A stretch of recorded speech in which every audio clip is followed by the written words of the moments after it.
When we lost in 2011, I wanted to know, what did we do that caused us to come in second? So I called Rod. We said we want to spend some time with you on the phone because we want to understand two things. Number one, what didn't we do well? And number two, what did we do well? There are hundreds of guys go through our workshops and don't do anything with it at the end. When we come back, Michael had actually done it. He tweaked them, moulded them to suit his model, to suit his style, but he'd actually implemented. He doesn't talk about it, he doesn't think about it, he doesn't postpone it until the numbers look better. If it makes sense to him, he does it. And the result of that, he now has an exceptionally strong business from which he can build into the future. The Practice of the Year competition is underpinned by the Business Health Check diagnostic.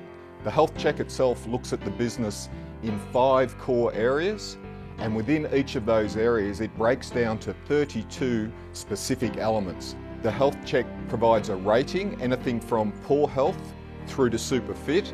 The 5 sections we look at, the first one is all around the client. The second area we look at is all around the business itself. The third area is the external profile. How well positioned is this firm in its local marketplace? And we include in there also operational compliance, an absolute must in today's business environment. The fourth area is all around the people that work in the business. As good as the principals may be, they will only be as good as the team they put around them. The final section, and quite deliberately it is the last section, is all around the numbers. The financials. At the end of the day, they're incredibly important and you can't get past them. For Michael to come out on top of such a strong field is an enormous achievement. Not only was he super fit overall, but in the majority of the 32 subsections, he also obtained a rating of fit or super fit. By just about any measure, this is a very impressive business.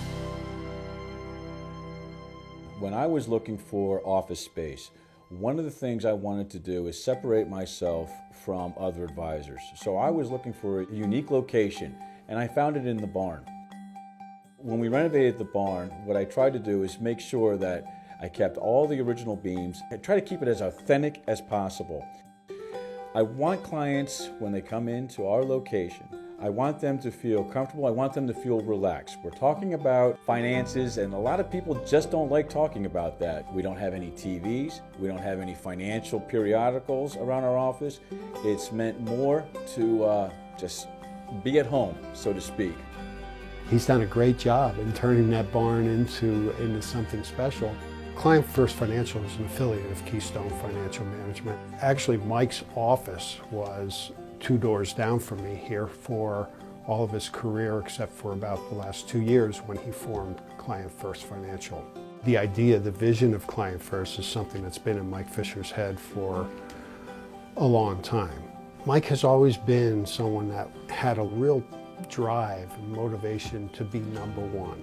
Frankly, I'm proud for him to see that he went from no business to Client First being founded and becoming number one in a matter of 2 years. As Mike matured, he got more focused on target markets. I tried to work with Mike early in his career in getting involved in the Pennsylvania public school employee market. To this day, he still does a fair share of his business and people from that market. It just kind of formed like the foundation of his career. As the years went by, Mike kind of grew out of that as he started doing client events and getting bigger and more affluent clients. He hasn't forgotten about the clients that helped get him where he is today. And teachers were certainly among those that were a big help in his career. Client First is first and foremost very focused on living up to its name and its creed. there's a lot of contact with clients. There's a lot of contact in different ways, so that clients are getting things in the fashion they want, not just in the fashion we think it should be delivered. The team here is unbelievable, committing to help clients achieve the life, prosperity, legacy they desire. They are very serious about their craft. They're true professionals. And I get very excited about this. They realize that they still have a lot to learn, that their upside is huge. And they're constantly listening to clients. They're constantly learning from clients. And then they're helping to teach and coach the clients and each other. It helps create a vacuum that pulls other people along. It pulls clients along. It pulls affinity partners along. It helps to attract higher quality talent to the firm. Well, all good things come when that type of approach is adopted, and they've done it. The first thing that really impressed us about the business was the nature of the relationship Michael and Bill had. And out of all the finalists, we didn't see a coaching, an external mentoring, a peer input, the equivalent of this. While Bill is not an employee of the firm per se, he's very much part of the client first team. Bill has the luxury, because he's not involved up to here in the day-to-day, he can take that helicopter view. Bill is able to question Michael on, are the short-term decisions they're making today in keeping with the longer-term agreed vision on where Michael wants to take his business. Bill has been instrumental in helping us not only get Client First Financial off the ground, but to help us proceed and progress to where we are today. On Fridays, I do not schedule any appointments with clients, and I make it a point to meet with Bill. I don't know, by accident or design, one of the areas that we felt was best and the most creative for us was to meet at a local bar. Bill and I travel around our area. We go to different places.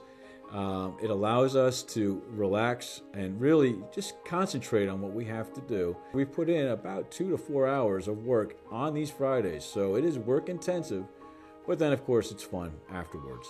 And at the end of all of our meetings, the question that we always ask is, what's next? We have a Monday morning meeting every week. We have a set agenda, and I encourage all of our team to participate, bring up any topics that need to be addressed. We then come to a consensus. How should we proceed with this new idea or new system, or how we should better tweak an existing system that we currently have in place?